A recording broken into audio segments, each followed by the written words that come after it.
Okay, so the first thing you really want to do is when you're taking a look at a cemetery, or any sort of memorial where you have people, is looking for some important key landmarks, right? The first one would be like a mausoleum, a large section where you would have someone inert above ground. And you can see here that there are not a lot of areas around there.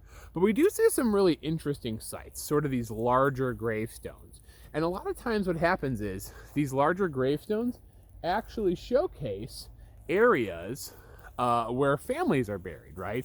Most cemeteries are based on plots, and your family basically has to purchase a plot in the cemetery either when someone dies or before someone dies in order for you to reserve that plot. Now, as we're taking a look at the gravestones, right, you're going to notice a couple different things. Now, first off, you have sort of like your family gravestones over here, right? And they have some basic information. So this is Mother Cindy and Father Joseph Soik, right? But you'll notice here is another individual, and this is really goes back to that Memorial Day observance, right? Taking a look at individuals who fought in wars that the United States had fought. And this is Joseph Matisse, right? And he was in the 4th Wisconsin Infantry during the Spanish-American War in 1898. Pretty amazing when you get down to it, right? That a lot of these old grave sites have people who have fought in so many different conflicts. And you can see here too, right, this is Reverend Victor Lebecky, right? And we can see a lot of information. And you'll notice something really interesting, right? Because this is an older grave site, we end up having a lot of individuals with, for instance, Polish names, right? And Polish writing for the most part. Here's another family spot, right? And you can see some of the old sites here, right? Ozik Antini over here, right, was born in 1852, right? And some others around here as well. So we can really understand that, right? Cemeteries hold a lot of history because of their importance, not just to family, but the localities and communities that exist there. Let's take a look at a couple more sites. So here we have Edward Zelensky, right? And Ed Zelensky here was private first class in the United States Army during World War II. You have his birth and death date right there. And what's interesting is a lot of times in cemeteries, you'll see these veterans' grave sites marked with an American flag.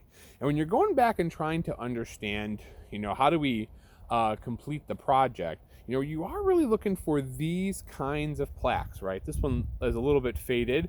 It's probably been here for a while, and we can see that for the most part, right, many of these graves need to be tended to.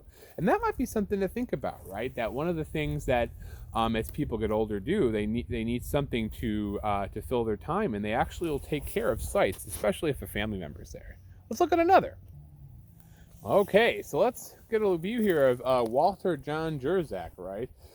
Corporal in the Quartermaster Corps in World War I. And what you start to notice, right, is that these birth dates here start telling you an interesting story. That there was a generation of men and women, of course, that were involved in these conflicts, right? The World War I had started for the United States in 1917. So you could do a little quick math here, and Walter was about 27, 28 years old when he was most likely drafted in the war effort. So you can start to notice that as we look at dates for conflicts, right, and dates of when people are born. So once again, here's Walter Jerzak, right, another placard to represent those individuals who fought in war. Now, sometimes in cemeteries, right, you end up finding that many gravestones and many placards tend to be a little under maintenance, right? This is a problem with many cemeteries, especially private cemeteries in the United States. Here we have Elisabetta Drops, right, born in 1895, died in 1916, pretty young, and we can see that there's not a lot of people that tended her grave. Now, even nice gravestones over here can have a showcase of maybe a different kind of issues that come with cemeteries, right? Specifically, this very old and beautiful oak tree.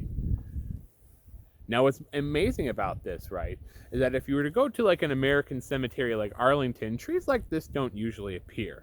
But many times private cemeteries generally will have some sort of clause or condition where either they plant trees themselves or you can ask to have a tree planted for you.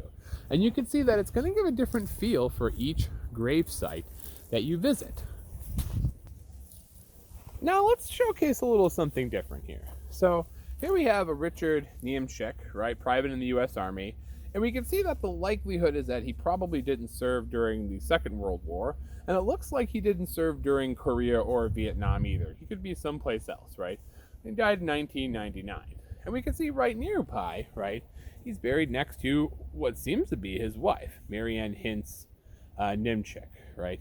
So what's amazing here is that a lot of times you'll see cemeteries where people are buried right next to each other, husband and wife. And this is an interesting situation where Marianne and Richard are buried close. Now I wonder why, right? If you are burying a body, right, usually there's a space in front of the grave marking that is where the body will be buried. So I wonder if Marianne had her ashes inurned or spread somewhere, and this is just a marking of where she passed. So a couple things here as you're taking a look, right, is you'll notice that, age matters a lot with gravestones. So here is Winfred, and then what seems to be an unmarked Formella grave right here. And these were children, right? That's 4 years old, 5 years old, right? And you can see in the early part of the century, of the 20th century. Not unusual, right, for children to pass away for a number of reasons, whether it's the flu, whether it's a different disease like polio, which was very common in the 50s, and before that as well, into the 30s. So let's see if we can find a couple other ones. So here's another last one we'll take a look at today. So among other things to consider in these grave sites is, there are very specific reasons why, for instance, little Anna Jankowski here probably didn't survive past her third day, right? She would die on November 11th, 1902. And so one of the things to consider in all this is the really unique aspect of what cemeteries can tell us about not just these individuals, but what did these individuals actually do? How did they contribute to their community? And also that idea, right, that in the end, this is where we will all turn up one day. And so remembering this is the most important, because this is our connection, not just to our own families, not just to our communities, but to life everlasting. So with that, I hope you guys enjoyed this video. As I said, today we're at Stevens Point. We're in Stevens Point at St. Peter's Cemetery. And just by walking around, I found about 30 different placards from World War I to World War II, all the way to the Spanish-American War. And your cemeteries probably have similar objects as well. So keep looking, and remember to keep working on your projects to remember the past.